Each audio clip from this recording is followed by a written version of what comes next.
فعن أبي هريرة رضي الله عنه قال قال رسول الله صلى الله عليه وسلم: سبعة يظلهم الله في ظله يوم لا ظل إلا ظله: الإمام العادل وشاب نشأ في عبادة الله ورجل قلبه معلق في المساجد ورجلان تحابا في الله اجتمعا عليه وتفرقا عليه ورجل دعته امرأة ذات منصب وجمال فقال: إني أخاف الله، ورجل تصدق بيمينه فأخفاها حتى لا تعلم شماله ما تنفق يمينه، ورجل ذكر الله خاليا ففازت عيناه. متفق عليه أو كما قال النبي صلى الله عليه وسلم.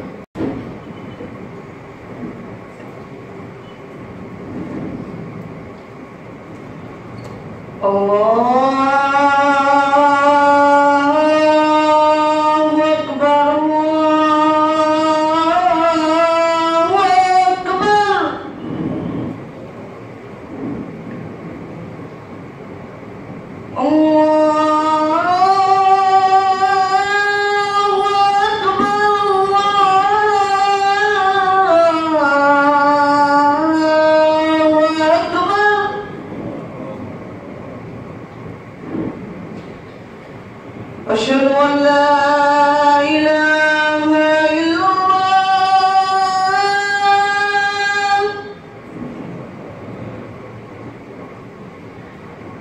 أشهد أن لا إله إلا الله.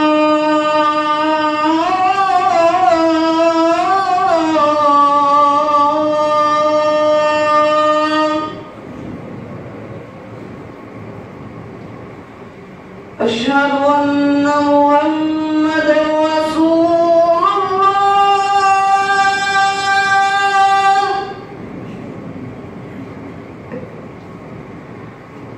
أشهد أن محمدًا رسول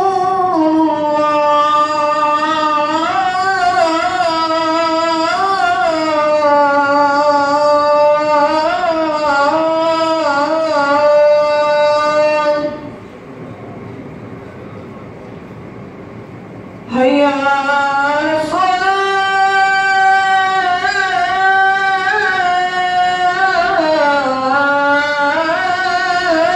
هيا على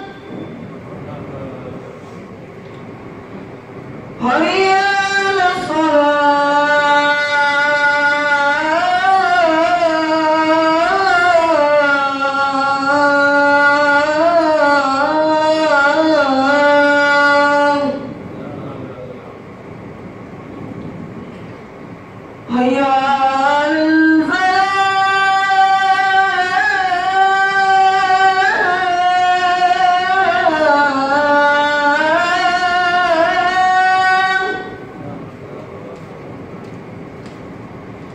هيا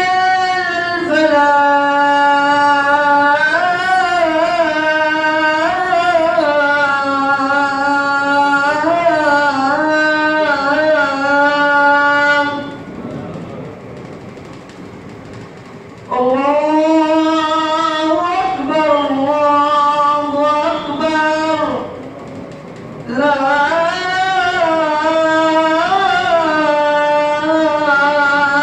إله إلا الله.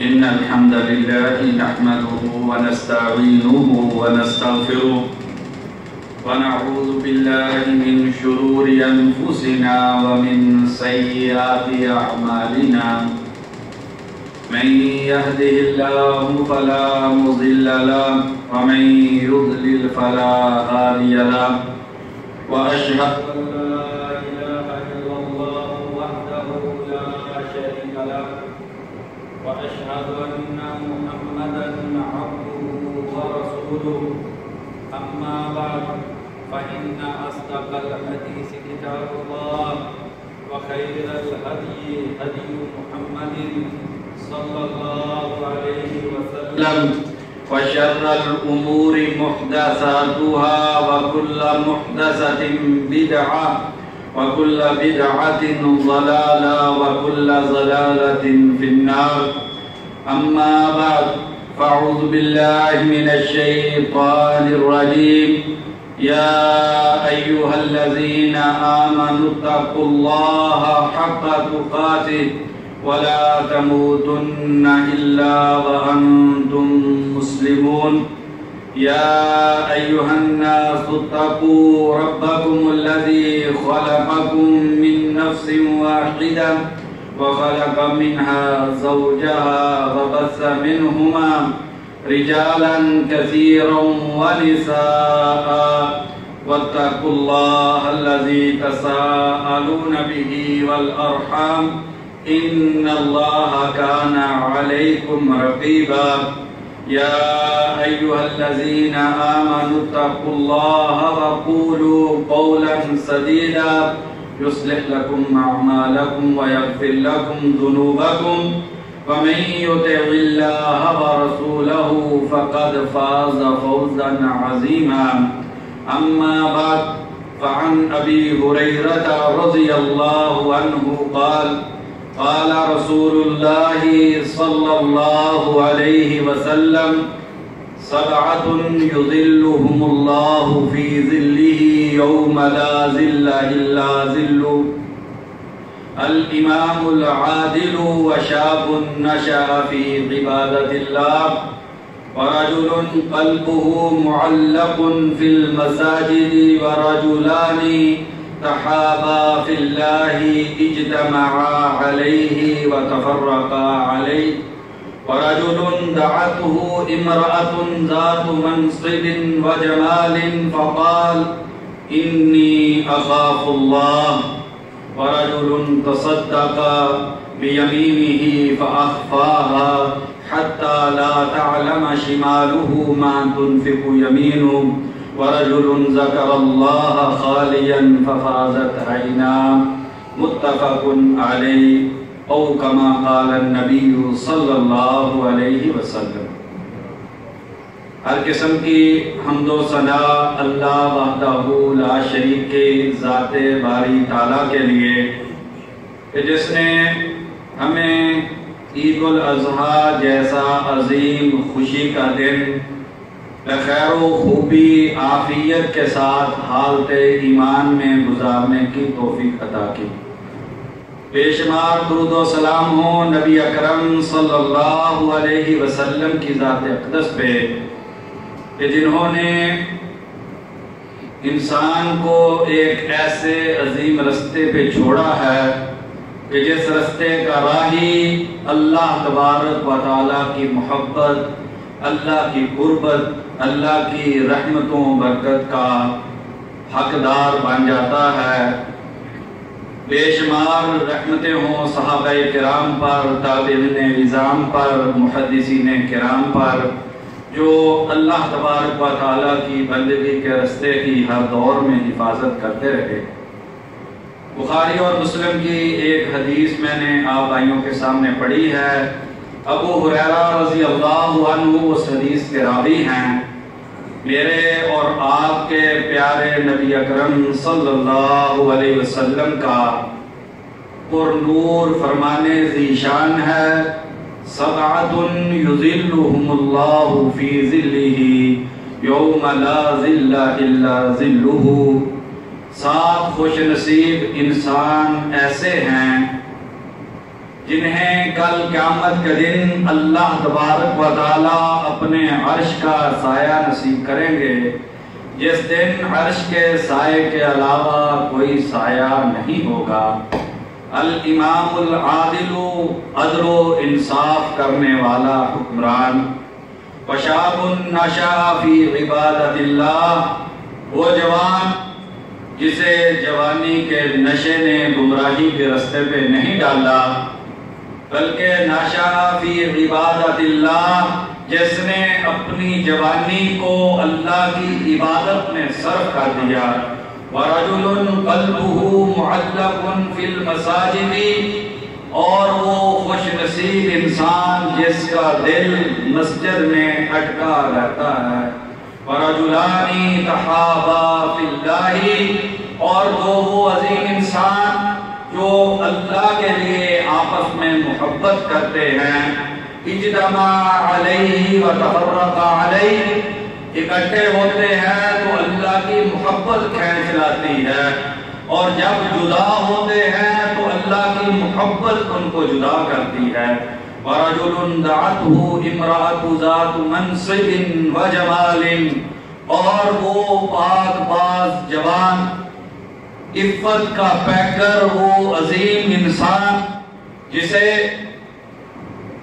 اونچے عہدے والی دنیا کی خوبصورت ترین عورت بدکاری کی دعوت دیتی ہے، قالا، وہ کہتا ہے، انی اخاف اللہ، میں اللہ سے ڈرتا ہوں، ورجل تصدق بیمینی، اور وہ عظیم انسان جو دائیں ہاتھ سے صدقہ کرتا ہے، فَأَخْفَاهَا، یوں چھپاتا ہے، حَتَّى لَا تَعْلَمَ شِمَالُهُ مَا تُنْفِقُ يَمِينُهُ، یہاں تک کہ بائیں ہاتھ کو بھی خبر نہیں ہوتی ہے کہ دائیں ہاتھ نے کیا خرچ کیا ہے۔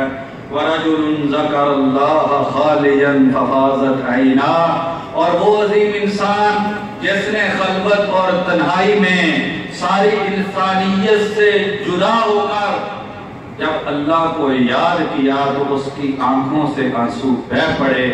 ان 7 خوش نصیبوں کو اللہ تبارک و تعالی کل قیامت کے دن اپنے عرش کا سایہ نصیب کریں گے، جس دن اللہ کے عرش کے سائے کے علاوہ کوئی سایہ نہیں ہوگا۔ اس عظیم حدیث پر گفتگو کرنے سے پہلے ذہن میں ایک سوال پیدا ہوتا ہے کہ انسان کو کل قیامت کے دن عرش کے سائے کی ضرورت کیوں پڑے گی؟ تو عزیز بھائیو، 2 بڑی وجہ ہیں جس کی وجہ سے انسان کو کل قیامت کے دن اللہ کے عرش کے سائے کی ضرورت محسوس ہوگی۔ اس میں پہلی وجہ یہ ہے کہ یہ جو دن ہے قیامت کا دن، یہ بڑا ہولناک دن ہوگا، یہ بڑا خوف والا دن ہوگا، یہ رونگٹے کھڑے کر دینے والا دن ہوگا۔ یہ وہ دن ہوگا کہ جس دن نگاہیں پھٹ جائیں گی، اور اس خوف سے امن پانے کے لیے انسان کو اللہ کے عرش کا سایہ درکار ہوگا۔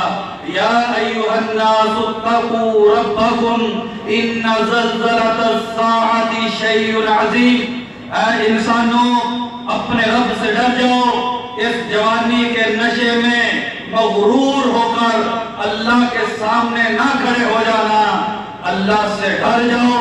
ان زلزلۃ الساعۃ شیء عظیم، کیونکہ جس دن قیامت کا زلزلہ برپا ہوگا وہ بڑی خوفناک حالت ہوگی۔ یوم ترونها تذهل كل مرضعة عما ارضعت، یہ وہ دن ہوگا کہ جس دن دودھ پلانے والی ماں جو بچے کی ہلکی کسی سسکی پہ تڑپ جاتی ہے، جس کی مامتا بچے کی ایک چیخ پہ تڑپ کے قربان ہو جاتی ہے، یہ وہ خوفناک دن ہوگا جس دن تم ماں کو دیکھو گے سینے سے بچے کو اتار کے پھینک دے گی۔ یوم ترونها تذهل كل مرضعة عما ارضعت، جس دن ماں دودھ پیتے بچے کو اٹھا پھینکے گی، اس سے غافل ہو جائے گی۔ وَتَضَعُ كُلُّ ذَاتِ حَمْلٍ حَمْلَهَا، اور اس دن کے خوف کی وجہ سے ماں کے پیٹوں سے حمل گر جائیں گے. وَتَرَى النَّاسَ سُكَارَىٰ، آپ دیکھیں گے کہ لوگ مدہوش ہیں لیکن انہوں نے نشہ نہیں کیا ہوگا. وَلَٰكِنَّ عَذَابَ اللَّهِ شَدِيدٌ، مسجد کے ہمسائیگی میں رہنے والے مسلمان اذان سن کے آج تو مسجد میں نہیں آتا ہے، لیکن ایک دن وہ ہے جس دن ماں بیٹے کو بولے گی، باپ بیٹے کو جہنم میں پھینکنے کو کہے گا. وَلَٰكِنَّ عَذَابَ اللَّهِ شَدِيدٌ، اس دن کا عذاب بڑا خوفناک ہوگا.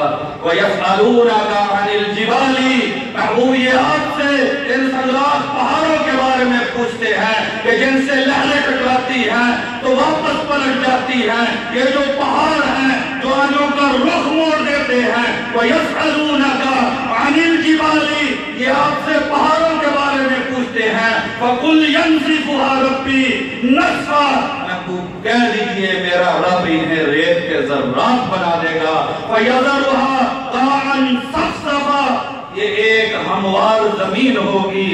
لا ترى فيها عوجا ولا امتا، اس زمین میں نہ نشیب ہوگا نہ کوئی فراز ہوگا، یہ زمین بالکل ہموار ہو جائے گی. فَكَيْفَ تَتَّقُونَ إِن كَفَرْتُمْ يَوْمًا يَجْعَلُ الْوِلْدَانَ شِيبًا، اس دن کیسے بچو گے؟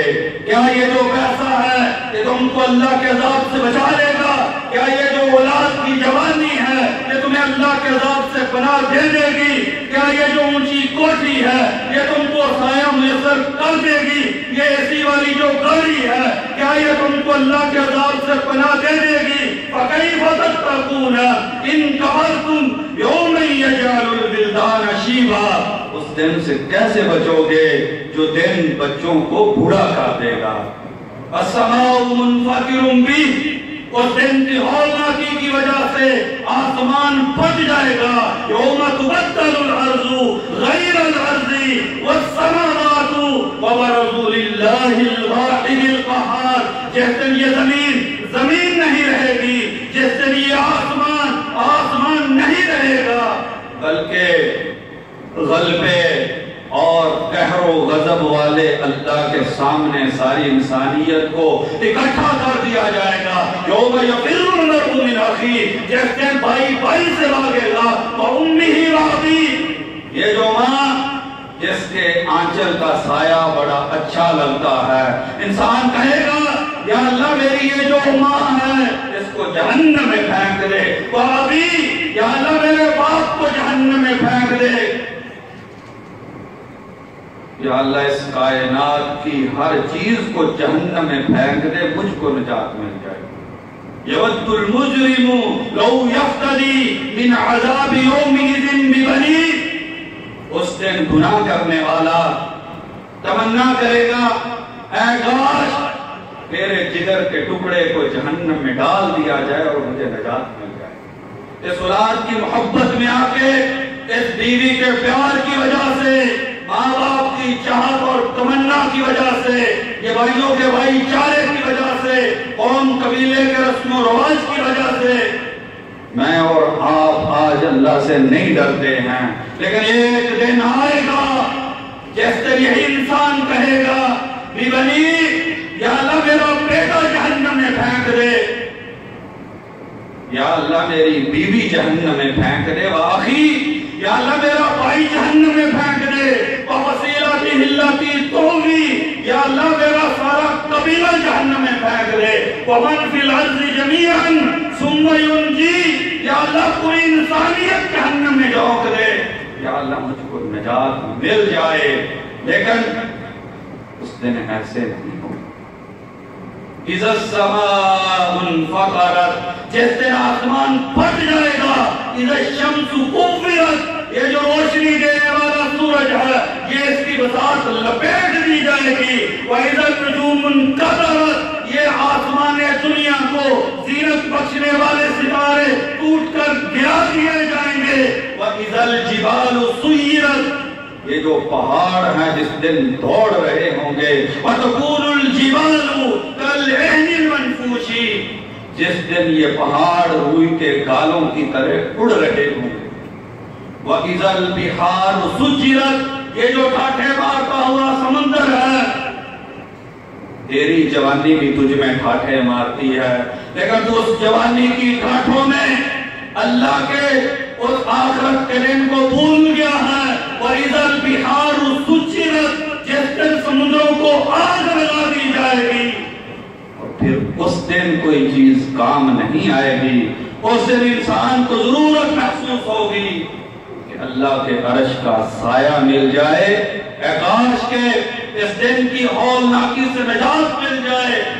وَتَرَا كُلَّ أُمَّةٍ جَاثِيَةً، اس دن ہر انسان خوف کے عالم میں گھٹنوں کے بل گر کے گڑ گڑا رہا ہوگا، یہاں تک کہ نبی بھی نفسی نفسی کہہ رہے ہوں گے۔ میرا اور آپ کا کیا بنے گا؟ نبی بھی یہ کہہ رہے ہوں گے، یا اللہ آج مجھے نجات مل جائے، ساری انسانیت جہنم میں چلی جائے۔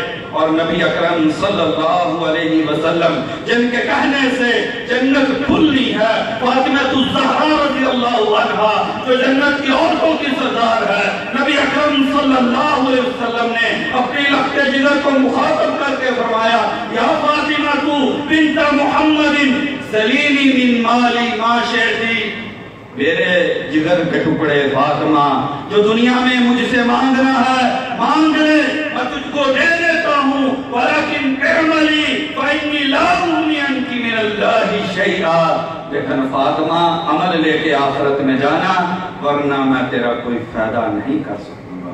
جس دن نبی اکرم صلی اللہ علیہ وسلم فاطمہ الزہرا کا فائدہ نہیں کر سکیں گے، بھائیو یہ چوک اور چوراہے کام نہیں آئیں گے، یہ جو سرکشی ہے یہ کام نہیں آئے گی، یہ دنیا کی محبت کام نہیں آئے گی، یہ اونچی اونچی ڈگریاں انسان کو کوئی فائدہ نہیں دیں گی۔ اس خوف سے نجات پانے کے لیے انسان کو عرش کا سایہ درکار۔ اور دوسری وجہ گرمی انتہا کی ہوگی۔ عائشہ صدیقہ رضی اللہ عنہ بیان کرتی ہیں، بخاری اور مسلم کی حدیث ہے، یحشر الناس یوم القیامت حفاۃ عراۃ، لوگوں کو قیامت کے دن نبی اکرم صلی اللہ علیہ وسلم نے فرمایا ننگے پاؤں اور ننگے بدن اکٹھا کیا جائے گا۔ یہ ننگے پاؤں والی بات بھائیو آپ نے ذہن میں رکھ کے آگے چلنا ہے۔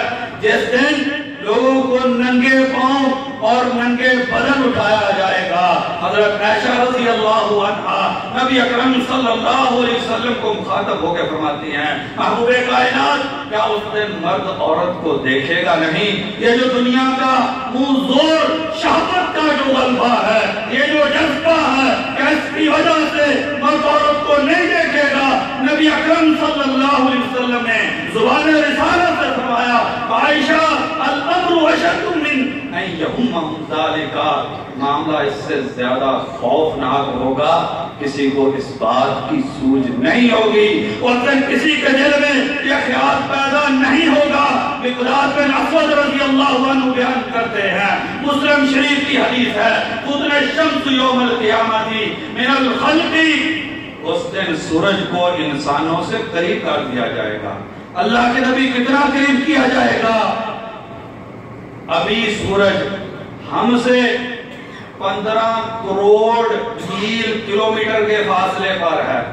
موجودہ جو سائنس بتلاتی ہے سورج کا زمین سے فاصلہ 15 کروڑ کلومیٹر ہے، اس کے باوجود جب گرمی کا عالم ہوتا ہے، جو لوگ خطے استوا پہ رہتے ہیں، گرمی کی شدت سے لوگ سینکڑوں کی تعداد میں نہیں بلکہ ہزاروں کی تعداد میں گرمیوں میں مرتے ہیں۔ ذرا اندازہ کیجئے، یہ جو سورج 15 کروڑ کلومیٹر کے فاصلے پہ ہے، حتی تکون منہم کمقدار میل، یہ سورج انسان سے 1 میل کے فاصلے پر ہے۔ پاؤں ننگے ہیں، جسم ننگا ہے، سورج 1 میل کے فاصلے پہ ہے۔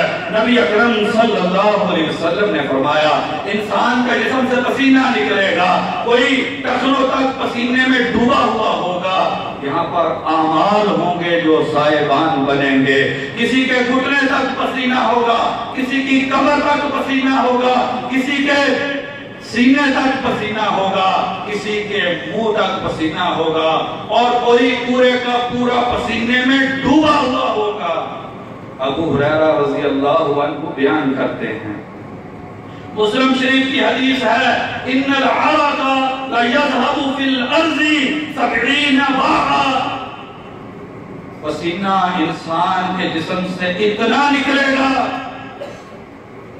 کہ بھی کہ 70 بار دونوں ہاتھوں کو پھیلائے، اتنے 70 بار کے برابر تقریباً 140 میٹر تک ایک انسان سے پسینہ اس گرمی کی وجہ سے نکلے گا۔ اور انس رضی اللہ عنہ بیان کرتے ہیں، لو ارسلت فیہ السفن لجرت، اگر کشتیاں چھوڑ دی جائیں تو اس پسینے پہ چل سکیں گی، اتنا پسینہ نکلے گا۔ اور گرمی اس سورج کی موجودہ سے گرمی انتہا کی زیادہ ہوگی۔ سلمان فارسی رضی اللہ عنہ بیان کرتے ہیں، مصنف ابن ابی شیبہ کی حدیث ہے، ان کا فرمان ہے، حافظ ابن حجر رحمہ اللہ فرماتے ہیں حسن درجے کی سند ہے، تعط الشمس یوم القیامت 10 سنین، جتنی ایک سورج 10 سال میں گرمی دیتا ہے، اس دن ایک دن میں سورج اتنی گرمی دے گا۔ فی یوم کان مقدارہ 50,000 سنہ، اور یہ دن بھائیو 50,000 سال کا ہوگا۔ اور یہ سورج کی قربت، پاؤں ننگے، جسم پہ کپڑے نام کی کوئی چیز نہیں، اور پھر انسانیت کا رش اتنا ہوگا، اس کی وجہ سے گرمی کی شدت اور ہوگی۔ اور اس کے بعد وَجِيَ يَوْمَئِذٍ بِجَهَنَّمَ، اس دن جہنم کو کھینچ کے میدان محشر میں لایا جائے گا۔ اور جہنم کو لانے کے لیے کتنے فرشتے ہوں گے؟ نبی اکرم صلی اللہ علیہ وسلم نے ارشاد فرمایا کہ جہنم کو 70,000 لگامیں پہنائی جائیں گی، اور ایک لگام کو 70,000 فرشتوں نے پکڑ رکھا ہوگا، یعنی کہ 4,90 کروڑ فرشتے جہنم کو تھام کر رکھیں گے۔ اس کے باوجود جہنم ان سے چھوٹ چھوٹ کے باغ کے جا رہی ہوگی، اور اس جہنم کی گرمی بھی انتہا درجے کی گرمی ہوگی۔ اور اس دن انسان کو جس چیز کی سب سے بڑی ضرورت محسوس ہوگی، وہ بھائیو سائے کی ضرورت ہے۔ تو پھر اس دن سایہ کہاں سے آئے گا؟ اس دن کا بھائیو سایہ حاصل کرنے کے لیے یہی دنیا ہے۔ اسی دنیا میں نے اور آپ نے سائے کا اہتمام کر کے جانا ہے۔ اگر آج دنیا میں ہم نے سائے کا اہتمام نہ کیا، اللہ سے دوری اختیار کی، تو جہنم کا عذاب اور قیامت کی ہولناکی، معاشر کی سختیاں اتنی ہوں گی کہ انسان اس کو برداشت نہیں کر سکتا۔ تو 7 خوش نصیب ہوں گے جنہیں اللہ کے عرش کے سائے میں جگہ دی جائے گی۔ ان میں سب سے پہلا الامام العادل، عدل و انصاف کرنے والا حکمران۔ نبی اکرم صلی اللہ علیہ وسلم نے ارشاد فرمایا، مسلم شریف کی حدیث ہے، ان المقسطین عند اللہ علی منابر من نور عن یمین الرحمن، عدل و انصاف کرنے والے لوگ اللہ کی دائیں طرف نور کے منبروں پر بیٹھے ہوئے ہوں گے۔ الذین یعدلون فی حکمہم، یہ وہ خوش نصیب ہیں جب فیصلہ کرتے تھے تو عدل و انصاف پر مبنی فیصلہ کرتے تھے۔ وَأَهْلِهِمْ، اپنے بیوی اور بچوں میں عدل کرتے تھے۔ وَمَا غُلُّوا، اور جس چیز کی انہیں ذمہ داری دی گئی تھی اس ذمہ داری کو عدل کے ساتھ پورا کرتے تھے۔ ایسے لوگوں کو اللہ کی دائیں طرف نور کے منبروں پر جگہ دی جائے گی۔ عدل کیا ہے؟ عدل بھائیو کسی چیز کو اس کی مناسب جگہ میں رکھ دینا عدل ہے۔ نگاہ کو رکھنے کی ایک جگہ ہے، جو اس جگہ پہ نگاہ کو رکھتا ہے یہ عادل انسان ہے۔ اس پیشانی کو رکھنے کی ایک جگہ ہے، جو اس پیشانی کو اس جگہ پہ رکھتا ہے وہ عادل ہے۔ یہ کانوں کی سماعت کی ایک جگہ ہے، جو اس جگہ پہ رکھتا ہے وہ عادل ہے۔ ہاتھ پکڑنے کے لیے کچھ چیزوں کی گنجائش ہے، جو پکڑتا ہے وہ عادل ہے۔ پاؤں سے چلنے کے لیے کچھ طریقے کار مقرر ہوئے ہیں، جو ان رستوں پہ چلتا ہے وہ عادل ہے۔ جو ان رستوں سے ہٹتا ہے وہ ظالم ہے۔ جس کے ہاتھ وہ پکڑتے ہیں جسے شریعت منع کرتی ہے وہ ظالم ہے۔ جس کی نگاہ وہ دیکھتی ہے جسے شریعت کی اجازت نہیں دیتی وہ ظالم انسان ہے۔ اور ظلم ظلمات یوم القیامہ، اور ظلم جو ہوگا قیامت کا دن اندھیروں کا باعث ہوگا۔ عدل یہ روشنی کے ممبروں پہ بٹھا دے گا، اور جو ظلم ہے یہ انسان کے لیے قیامت میں اندھیرے بن جائے گا۔ عدل جنت کا رستہ ہے، ظلم جہنم کا رستہ ہے۔ عدل صرف یہ نہیں ہے کہ انسان کے سامنے فیصلہ آئے اور اسے صحیح طریقے سے فیصلہ کر دے، نہیں، جو بھی انسان کو ذمہ داری دی جائے اس ذمہ داری کو اللہ اور اللہ کے رسول کے فرامین کی روشنی میں پورا کرنے والا انسان یہ عادل انسان ہے، اور جو ویسے نہیں کرتا ہے یہ ظالم انسان ہے۔ بخاری اور مسلم کی حدیث ہے، کلکم راع وکلکم مسئول عن رعیتہ، تم میں سے ہر ایک ذمہ دار ہے، اس کی ذمہ داری کے بارے میں پوچھا جائے گا۔ المرء راع علی اہلہ، مرد سے اس کے بیوی بچوں کے بارے میں پوچھا جائے گا۔ بیوی با حیا تھی، شرم و حیا کی چادر اوڑھتی تھی، گھر کے اندر نماز کی پابندی کرتی تھی، اپنی شرم و حیا کی حفاظت کرتی تھی یا نہیں۔ اولاد کے بارے میں پوچھا جائے گا، یہ اولاد مسجد کی صفوں پہ اپنی ناک رکھتی تھی، پیشانیاں رگڑتی تھی، ہاتھ اٹھا کے اللہ سے دعا کرتی تھی یا کہ نہیں کرتی تھی۔ اور اگر کسی کی اولاد ایسی بد نصیب نکلی کہ وہ اللہ کی عبادت نہیں کرتی تھی تو اس انسان کو ظالم مانا جائے گا اور جہنم کے اندر ڈال دیا جائے گا۔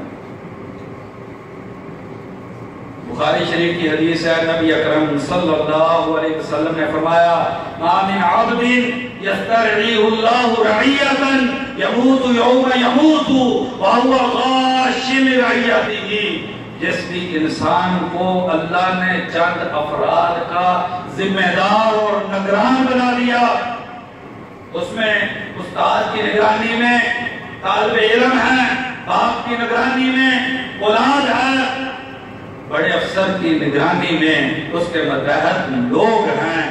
اس دنیا میں ہر انسان کسی نہ کسی کا ذمہ دار ہے۔ ما من عبد یسترعیہ اللہ رعیتا، جس بھی انسان کو اللہ نے کچھ لوگوں کا ذمہ دار بنا دیا، یموت یوم یموت، اس حال میں مر گیا کہ وہو غاش لرعیتہ، وہ اپنے متحد لوگوں سے دھوکہ کرتے ہوئے مر گیا، ایسی حالت میں مر گیا۔ اولاد کے ہاتھ میں اخبار تھا، اولاد کے ہاتھ میں اسکول و کالج کی کتابیں تھی، قرآن نہیں تھا، اولاد کے ہاتھ میں ناول اور ڈائجسٹ تھے، نبی کا فرمان نہیں تھا۔ اس حالت میں مر گیا کہ اس کی اولاد کے ہاتھ میں موبائل فون تھا، اس میں گندی فلمیں تھی، اس میں قرآن کی تلاوت نہیں تھی۔ الا حرم اللہ علیہ الجنت، یہ نبی صلی اللہ علیہ وسلم نے زبان رسالت سے فرمایا ہے، ایسے انسان پہ جنت کو حرام کر دیا جائے گا۔ آج مجھے اور آپ کو اپنی یہ زیادہ پڑھ کے ڈاکٹر بن جائے، چاہے دنیا کا سب سے بے حیا انسان بن جائے، میرا بیٹا انجینئر بن جائے، چاہے اسے سال میں کبھی مسجد میں آنے کی توفیق نصیب نہ ہو۔ ہاں بھائی، یہ دنیا میں ہو سکتا ہے آپ کے لیے گھر میں اولاد اے سی لگوا دے، ہو سکتا ہے آپ کی اس غلط تربیت کی وجہ سے آپ کی اولاد آپ کو بڑی گاڑی میں لے کے جائے. یہ ہو سکتا ہے کہ اس دنیا میں اولاد آپ کو ایک خوبصورت گھر ملے گی آپ کو کیا کہتے. لیکن اگر اس اولاد کی اللہ اور اللہ کے رسول کے فرامین کے مطابق تربیت نہ کی تو پھر جنت حرام ہے. یہ نبی اکرم صلی اللہ علیہ وسلم نے فرمایا. اب ہم میں سے ہر ایک اپنے گریبان میں منہ ڈال کے سوچے, تنہائی میں بیٹھ کے فکر مند ہو, اپنے گھر میں جا کے پشیمان ہو, پریشان ہو, اولاد کو بٹھا کے سوچے میں اولاد کو جنت کے راستے پہ ڈال کے جا رہا ہوں یا اولاد کے لیے میں نے جہنم کا راستہ ہموار کر. یہ بہت بڑی ذمہ داری ہے. یہ کہہ دینا بڑا آسان ہوتا ہے. دیکھیں جی, یہ حکمران کرپشن کرتے ہیں, یہ حکمران ظالم لوگ ہیں, یہ اسلام کو ٹھکراتے ہیں, یہ انگریزوں کے کہنے پہ چلتے ہیں. لیکن بارہا دیکھا ہے جو یہ کہہ رہا ہوتا ہے کہ یہ غیروں کے ایجنڈے پر عمل کرنے والے حکمران ہیں, جب اس کا لباس دیکھے تو پتہ چلتا ہے یہ بھی غیروں کے ایجنڈے پہ چلنے والا ہے. اس کے بالوں کی تلاش کی جائے اس سے پتہ چلتا ہے یہ بھی غیروں کے ایجنڈے پہ چل رہا ہے. اس کے گھر کا ماحول دیکھا جائے وہ بھی غیروں کے ایجنڈے والا ماحول ہے. دوسروں کو جب غیروں کے ایجنڈے پہ چلتے دیکھ کے میں اور آپ جب لب کشائی کرتے ہیں, ذرا اپنے گھر میں بھی اپنے آپ پر بھی نگاہ ڈال لینی چاہیے. کیا ہم نبی اکرم صلی اللہ علیہ وسلم کے بتائے ہوئے مسنون طریقے پہ چل رہے ہیں یا کہ غیروں کے ایجنڈے پہ چل رہے ہیں؟ اپنے چہرے پہ کبھی نگاہ ڈال لیجئے, سمجھ آ جائے گی نبی صلی اللہ علیہ وسلم کے ایجنڈے پہ چل رہے ہیں یا کہ غیروں کے ایجنڈے پہ چل رہے ہیں. بھائیو, اگر آج اپنی ذمہ داری صحیح طریقے سے پوری نہ کی تو کل قیامت کا دن بڑا خوفناک دن ہوگا. اس دن پھر انسان تڑپے گا, بل بلائے گا, انسان کے جسم سے خون نچڑ جائے گا, انتڑیاں باہر نکل آئیں گی, جسم سے پیپ نکلے گی, اسی پیپ کو پیے گا, اسی کو کھائے گا. آج دنیا میں بہت اچھے اچھے کھانے کھاتا ہے سود کی کمائی سے, ظلم کی کمائی سے, رشوت کی کمائی سے, حرام سے کما کے, دھوکہ دے کے. لیکن اس دن زندگی کا ایک ایک لمحہ جو ہوگا وہ انسان کے لیے پشیمانی کا باعث بنے. یا ایھا الذین آمنوا قوا انفسکم واہلیکم نارا, ایمان والو تم کو اللہ کا واسطہ ہے اپنے آپ کو, اپنے بیوی بچوں کو جہنم کی آگ سے بچاؤ. اور دوسرا, خوش قسمت وشاب نشأ فی عبادت اللہ, وہ نوجوان جس کی جوانی اللہ کی عبادت میں گزری ہے, جوانی کے نشے میں چور ہو کے محلے کی عزت پہ گندے نگاہ نہیں ڈالتا. وہ نوجوان جو مسجد میں رہتا ہے, جو قرآن پہ رہتا ہے, جو اللہ کے فرامین کے مطابق جوانی کو گزارتا ہے, اس نوجوان کی اس عظیم عبادت کی وجہ سے اللہ کے عرش کے سائے میں جگہ دی جائے گی. امام ابن حجر رحمہ اللہ اس حدیث کی شرح میں فرماتے ہیں یہ جوانی وہ وقت ہے جب شہوات کا غلبہ ہوتا ہے, جب انسان جوانی کے نشے میں اللہ کے احکامات کو ٹھکرا دیتا ہے. اگر انسان اس جوانی کو صحیح گزار لے اللہ کے عرش کا حقدار بن جاتا ہے. مستدرک حاکم کی حدیث ہے, عبداللہ بن عباس رضی اللہ عنہما بیان کرتے ہیں میرے اور آپ کے پیارے نبی اکرم صلی اللہ علیہ وسلم نے فرمایا جن کی رسالت کا پر یقین کا ہم کو دعویٰ ہے, اغتنم خمسا قبل خمس, 5 چیزوں کو غنیمت جانو. میری امت کے لوگوں, میری رسالت پہ یقین رکھنے والوں, تم کو دہائی ہے 5 چیزوں کا خیال رکھنا، شبابہ کا قبل حرامی کا، بڑھاپے سے پہلے جوانی کی حفاظت کرنا. یہ جوانی بڑی قیمتی چیز ہے. انہم فتیۃ آمنوا بربہم. اللہ تبارک و تعالیٰ نے اصحاب کہف کے بارے میں فرمایا کہ یہ جو 7-8 اصحاب کہف تھے، انہم فتیۃ، یہ نوجوان تھے، اللہ پر ایمان لائے تھے. ان کی جوانی شرک سے ٹکرانے میں گزری ہے. انہوں نے اپنی جوانی کو اللہ کی توحید پہ نشاور کیا ہے. اس لیے اللہ تبارک و تعالیٰ کو ان کی جوانی کا یہ عمل اتنا پسند آیا کہ اللہ نے پوری سورت ان کے نام پہ سورۃ الکہف نازل کی ہے. عبداللہ بن مسعود رضی اللہ عنہ بیان کرتے ہیں، ترمذی شریف کی حدیث ہے، لا تزول قدم ابن آدم، کسی بھی انسان کے پاؤں نہیں ہٹ سکیں گے من عند ربہ، اللہ کے سامنے سے کوئی بھی انسان اس وقت تک اپنے پاؤں ہٹانے کی ہمت نہیں کرے گا حتی یسأل عن 5، یہاں تک کہ ہر انسان سے 5 سوال کیے جائیں گے. کوئی بھی انسان ان 5 سوالوں کا جواب دیے بغیر اللہ کے دربار سے پاؤں نہیں ہٹا سکے گا. دنیا کی کوئی طاقت وہاں پر کام نہیں آئے گی.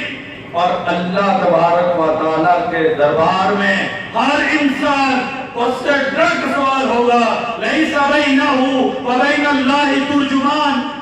انسان اور اللہ کے درمیان میں کوئی ترجمہ اور ٹرانسلیشن کرنے والا کوئی نہیں ہوگا. انسان سے اللہ تبارک و تعالیٰ ڈائریکٹ سوال کریں گے، عن عمرہ فیما افنا، عمر کہاں پر گزاری ہے، پہلا سوال یہ ہوگا.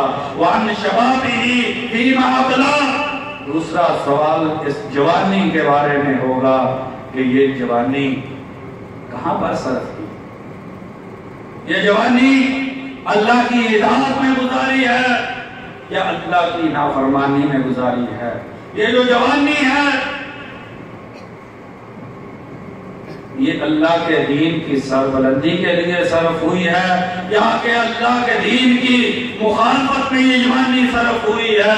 انسان سے اس جوانی کے بارے میں پوچھا جائے گا کہ یہ اللہ کی اطاعت میں گزاری ہے یا کہ یہ جوانی فلموں اور گانوں کی نظر ہو گئی ہے، یا کہ یہ جوانی جو ہے یہ عورتوں کے پیچھے بھاگتے ہوئے صرف کر دی ہے. یہ جوانی جو ہے یہ مسجد میں گزری ہے، قرآن پہ گزری ہے یا اللہ کی نافرمانی پہ گزری ہے. عبداللہ بن مسعود رضی اللہ عنہ ایک دن تشریف فرما تھے، کچھ نوجوان ان کے پاس آتے ہیں. امام ابن عبد البر رحمہ اللہ نے ان کے فرمان کو نقل کیا ہے. کیا کہتے ہیں؟ مرحبا بجنابی الحکمتی، اے نوجوانوں کے گروہ، میں تم کو خوش آمدید کہتا ہوں، تم حکمت کے سرچشمے ہو. بجنابی الحکمتی، اے حکمت کے سرچشموں، میں تم کو خوش آمدید کہتا ہوں.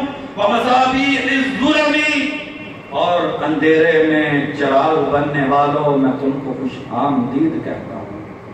خلقان الثیابی، کپڑے تمہارے بسیدہ ہیں، کاٹن اور لٹھے کے بہترین کپڑے پہن کے اکڑ کے بازار میں چلنے والے نوجوان. انک لن تخرق الارض ولن تبلغ الجبال طولا، اکڑ کے کیوں چلتا ہے؟ کیا زمین کو پھاڑ دے گا یا کہ پہاڑوں کی چوٹیوں کو پہنچ جائے گا؟ کیوں اکڑ کے چلتا ہے؟ ومصابیح الظلم، اندھیروں کے چراغوں. خلقان الثیابی، بسیدہ کپڑے والوں. جدد القلوبی، نئے تر و تازہ ایمان کی روشنی کے دل جن کے پاس ہیں. ریحان کل قبیلۃ، ہر قبیلے کے پھولوں، ہر قبیلے کے مستقبلوں، میں تم کو خوش آمدید کہتا ہوں. یہ نوجوان جو ہیں یہ ہر قبیلے کے ریحان ہیں، ان کے پھول ہیں، ان کا مستقبل ہیں. اور جس قوم کے نوجوان برباد ہو جاتے ہیں وہ قومیں برباد ہو جاتی ہے، جب جوانی بے مقصد ہوتی ہے وہ قومیں ذلیل و رسوا ہو جاتی ہے، جب جوانی جو ہے وہ بے زور ہو جاتی ہے اور اس کی خواہشات کے سامنے کوئی چیز بند نہیں باندھتی ہے، جب جوانی سرکشی کی نظر ہو جاتی ہے پھر وہ قومیں اللہ کے عذاب سے یوں دوچار ہوتی ہے کہ ساری زندگی سسک کے زندگی گزارتی ہے لیکن ان کا کوئی پرسان حال نہیں ہوتا ہے، کیونکہ یہ جو جوانی ہے یہی کچھ کرنے کا نام ہے۔ جب زید بن ثابت رضی اللہ عنہ کو ابو بکر صدیق رضی اللہ عنہ نے بلا کے کہا، زید یہ جو قرآن مجید ہے پورے کے پورے کو لکھ کے امت کے لیے محفوظ تو نے کرنا ہے، انکا شاب عاقل، کیونکہ تو جوان ہے اور عقل مند ہے، جوانی ہی میں یہ کام ہوتے ہیں۔ زید بن ثابت رضی اللہ عنہ فرماتے ہیں، امیر المومنین اے کاش کے ایک پہاڑ کو دوسری جگہ منتقل کرنے کا حکم دیا ہوتا تو زید کی جوانی اس پہاڑ کے سامنے ڈٹ جاتی، زید لوگوں کو وہ پہاڑ ایک جگہ سے دوسری جگہ منتقل کر کے دکھلاتا۔ امیر المومنین یہ پہاڑ سے بھی بڑا حکم ہے جو آپ نے مجھ کو دیا، لیکن جب ابو بکر رضی اللہ عنہ نے کہا انکا شاب، تم جوان ہو، اور قومیں جوانوں کی کلائیوں پہ ہی پروان چڑھتی ہیں، قوموں کو عروج جو ہے یہ نوجوانوں کے ہاتھوں ہی سے ملتا ہے۔ پھر تاریخ نے وہ جی منظر دیکھا کہ جو کام پہاڑ سے گرا تھا ایک اکیلے نوجوان نے وہ کام امت کے سامنے کر دکھایا، اور جب اقبال کہتا ہے کہ جب قوموں کے نوجوان تلواریں ہاتھ میں تھام کے میدان کارزار میں اترتے ہیں تو دنیا کی کوئی طاقت انہیں سر نگو نہیں کر سکتی، سلطنتیں پاؤں تلے آ جاتی ہیں اور بادشاہوں کے تاج پاؤں میں روند دیے جاتے ہیں۔ آج تجھ کو بتاتا ہوں تقدیر امم کیا ہے، شمشیر و سنا اول کوثر و باب آخر، اور جب کسی قوم کے نوجوان کنجریوں کے کوٹھے پہ جانا شروع کر دیتے ہیں، جب گانے کی محفلوں کے کسی قوم کے نوجوان گرویدہ ہو جاتے ہیں، ان قوم کے بڑوں کی پگڑی دوسروں کے پاؤں کے نیچے کچل دی جاتی ہے۔ یہ جوانی ہے جو کہ امت کا سرمایہ ہے۔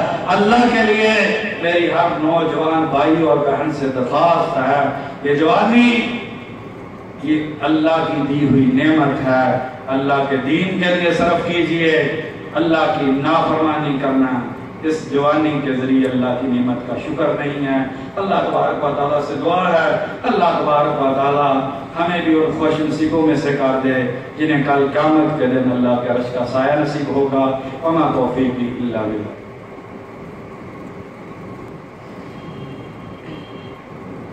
إن الحمد لله نحمده ونستعينه ونستغفره ونعوذ بالله من شرور أنفسنا ومن سيئات أعمالنا اما بعد آئیے بھائیو ہم بھی کوشش کریں کہ ہمیں بھی اللہ تبارک و تعالیٰ اپنے عرش کا عظیم سایہ نصیب کرے۔ آج کے خطبے میں 2 چیزیں بیان ہوئی ہیں، بقیہ انشاءاللہ 5 چیزیں آئندہ خطبے میں بیان کریں گے۔ جوانی کے حوالے سے گفتگو ہو رہی تھی، امام حاکم رحمہ اللہ نے مستدرک حاکم حدیث کی کتاب ہے، اس میں ایک نوجوان محدث ابو اسحاق السبیعی رحمہ اللہ کا واقعہ نقل کیا ہے۔ وہ نوجوانوں کو مخاطب کر کے کہتے ہیں اغتنموا الشباب، نوجوانوں جوانی کو غنیمت جانو۔ علما تمر بی لیلۃ الا واقرأ الف آیۃ، میں بھی جوان ہوں اور ہر رات سونے سے پہلے 1000 آیت پڑھ کے سوتا ہوں۔ وانی لاقرأ البقرۃ فی رکعۃ، اور میں 1 رکعت میں پوری سورۃ بقرہ کو پڑھتا ہوں۔ ایسی جوانی چاہیے یہ چوکوں چراہوں پہ کھڑے ہو کے یہ جوانی جیسی قیمتی نعمت کو برباد کر دینا یہ کوئی عقل مندی نہیں ہے۔ عمر بن قیس رحمہ اللہ فرماتے ہیں امام ابن بطہ رحمہ اللہ نے الابانہ الکبریٰ میں ان کا قول نقل کیا ہے، کہتے ہیں اے نوجوانوں، ان الشباب لینشأ، نوجوان پروان چڑھتا ہے، وَإِنْ آثَرَ أَنْ يُجَالِسَ أَهْلَ الْعِلْمِ قَادَ أَنْ يَسْلَمَ، اگر جوانی کی دہلیز پہ انسان جب قدم رکھتا ہے تو چڑھتی جوانی میں علماء کی ہم نشینی اختیار کر لے، قرآن و حدیث کی مجلس میں بیٹھنا شروع کر دے، قَادَ أَنْ يَسْلَمَ، امید ہے یہ کامیاب ہو جائے گا، وَإِنْ مَالَ إِلَىٰ غَيْرِهِ، اگر علماء سے دور ہو گیا، کسی اور طرف چلا گیا، اسے کرکٹروں سے پیار ہو گیا، اسے فلم سٹار اچھے لگنے لگ گئے، اسے یورپ کے اندر ملازمتوں کا شوق پڑ گیا، اسے اللہ سے دوری والے کسی بھی کام میں پڑ گیا، وَإِنْ مَالَ إِلَىٰ غَيْرِهِ قَادَ أَنْ يَعْتَبَ، اگر کسی اور کے ساتھ بیٹھنا شروع کر دیا پھر ہلاک ہو جائے گا، پھر کبھی بھی اسے اگر جوانی کسی طریقے سے غلطی میں گزر گئی پھر اسے کامیابی کبھی بھی نصیب نہیں۔ مالک بن دینار رحمہ اللہ فرماتے ہیں، خطیب بغدادی رحمہ اللہ نے الجامع الاخلاق راوی و آداب السامع میں نقل کیا ہے، انما الخیر فی الشباب، پوری کی پوری خیر جو ہے یہ صرف جوانی ہے، یہ جوانی ہی وہ وقت ہے جس میں انسان صحیح طریقے سے عبادت کر سکتا ہے، بڑھاپے میں انسان صحیح طور پہ عبادت نہیں کر سکتا۔ انما الخیر فی الشباب، ساری کی ساری خیر کا سرچشمہ جو ہے یہ جوانی ہے، اور اسی طریقے سے ہر برائی کی جڑ بھی یہ جوانی ہے۔ اب مجھ کو اور آپ کو یہ فیصلہ کرنا ہے کہ یہ جوانی کیسی گزارنی ہے، اور اسی طریقے سے امام بہقی رحمہ اللہ نے کتاب الزہد میں حسن بصری رحمہ اللہ سے نقل کیا ہے، اتنا خوبصورت قول ہے، ان کا اتنا عظیم فرمان ہے۔ دیکھیں جنہوں نے جوانی اللہ کی عبادت میں گزاری ہوتی ہے، اللہ انہیں حکمت کے چشمے کیسے بناتا ہے۔ جو عبداللہ بن مسعود رضی اللہ عنہ نے فرمایا تھا نا، مرحبا بینابیع الحکمت، حکمت کے چشموں تم کو میں خوش آمدید کہتا ہوں۔ دیکھیں جنہوں نے جوانی اللہ کی عبادت میں گزاری ہے، کیسی خوبصورت بات کی ہے، پوری دنیا کا سونا اکٹھا کر کے اس کو لکھا جائے تو قیمت ادا نہیں ہوتی۔ کہتے ہیں یا معشر الشباب، اے نوجوانوں کے گروہ، علیکم بالآخرۃ فاطلبوها، آخرت کو تلاش کرو، آخرت کے پیچھے بھاگو۔ میں نے بہت لوگوں کو دیکھا ہے جو آخرت کے پیچھے چلے، انہیں دنیا مل گئی، لیکن میں نے کوئی ایسا انسان زندگی میں نہیں دیکھا جو دنیا کے پیچھے بھاگا ہو اسے آخرت مل گئی۔ اے نوجوانوں کی جماعت، آخرت کو تلاش کرو۔ میں نے بہت لوگوں کو دیکھا ہے آخرت کی تلاش میں نکلے، دنیا بھی ساتھ مل گئی، لیکن جو دنیا کی تلاش میں نکلا میں نے انہیں آخرت ملتے ہوئے نہیں دیکھی ہے۔ اللہ تبارک و تعالیٰ سے دعا ہے، اللہ تبارک و تعالیٰ ہمیں حقیقی معنی میں مومن بننے کی توفیق عطا کر دے۔ یا اللہ ہمیں عدل والی زندگی گزارنے کی توفیق عطا کر دے۔ یا اللہ عبادت والی جوانی نصیب کر دے۔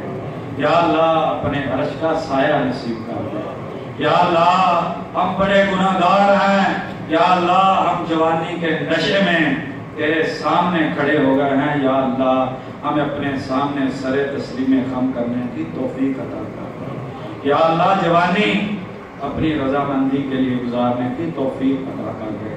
یا اللہ اس ملک پاکستان کے مسلمان نوجوان مردوں عورت کو یا اللہ اس دین حنیف کی سربلندی میں کردار ادا کرنے کی توفیق عطا کر۔ یا اللہ ہماری امت کے نوجوان اپنے ہاتھوں سے یا اللہ تیرے دین کو برباد کر رہے ہیں، یا اللہ ہمارے نوجوانوں کی اکثریت جو ہے یا اللہ یہ کافروں کے نظام کو آگے بڑھانے کے لیے کوشش کر رہی ہے، یا اللہ ہم کو راہ ہدایت نصیب فرما دے۔ اہدنا الصراط المستقیم، یا اللہ جوانی سیدھے راستے پہ گزارنے کی توفیق عطا کر دے۔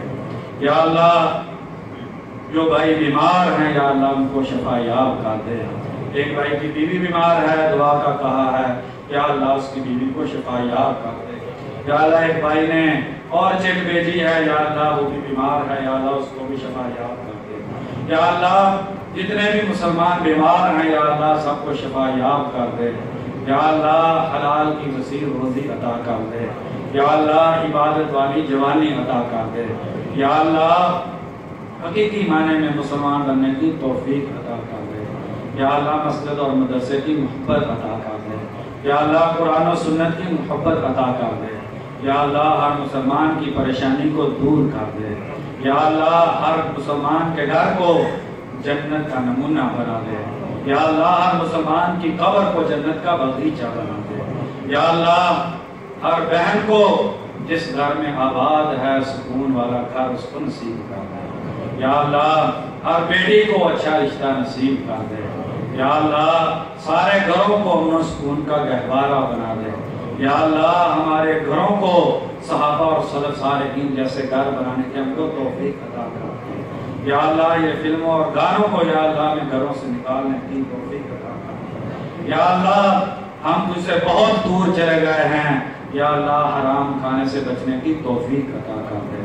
یا اللہ حلال کھانے کی توفیق عطا کر دے۔ یا اللہ 5 وقت کے ہم کو نمازی بنا دے۔ یا اللہ ہر مسلمان کے دکھ کو ختم کر دے۔ یا اللہ ہر آنگن میں خوشی کا بسیرا کر دے۔ یا اللہ ہر آنگن میں خوشی کا بسیرا کر دے۔ یا اللہ دنیا میں جس بھی جگہ پر مسلمان مظلوم ہیں ان کی مدد فرما۔ یا اللہ ظلم جو ہے ہم سے ختم کر دے۔ یا اللہ اسلام اور مسلمانوں کی مدد فرما۔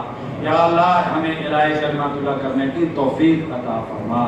یا اللہ ہمارے والدین کو صحت و عافیت اور ایمان والی زندگی نصیب فرما۔ یا اللہ جن کے والدین فوت ہو چکے انہیں جنت الفردوس میں اعلیٰ مقام عطا فرما۔ رب ارحمہما کما ربیانی صغیرا۔ یا اللہ دلوں کو محبت عطا فرما۔ یا اللہ نفرتوں سے ہم کو دور کر دے۔